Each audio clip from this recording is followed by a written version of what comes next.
السلام عليكم ورحمة الله وبركاته. فيديو جديد عن فراخ التسمين.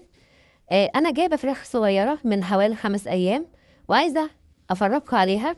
أنا دلوقتي مغيرة لهم الفرشة لسه وعايزة أحط لهم الأكل والمية. بعطشهم شوية عشان أحط لهم العلاج. أنا دلوقتي جايبة لهم علاج معايا فيتامينات وأملاح ومضاد حيوي. كل حاجة ليها مقدار الدكتور بيقول عليها وبمشي عليها بالظبط. أنا لما أمشي التعليمات بتاعت الدكتور البيطري بالظبط مع فرخي واجيب فرخ من مصدر كويس. يا جماعة محدش يسترخص الفراخ الصغيرة التسمين، محدش يسترخص فيها عشان ما نكلفش نفسنا على الفاضي. اجيب فرخ كويس من مصدر كويس يديني انتاج حلو، حتى بيقوم معايا وانا مع متابعتي دي بيديني نتيجة كويسة جدا لبيتي. او حتى لو عاملة مشروع انتي برضو ما تقايسيش وتعملي وتجيبي حاجة رخيصة. حذاري الحاجة الرخيصة او من مصدر وحش.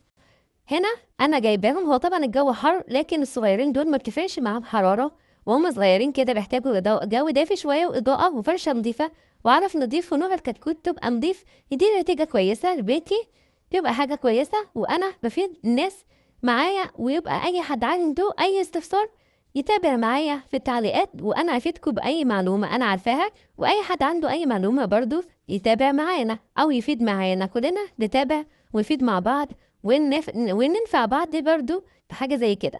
وما تنسوش اللايك والشير عشان يوصل لكم اي جديد. والسلام عليكم ورحمة الله وبركاته.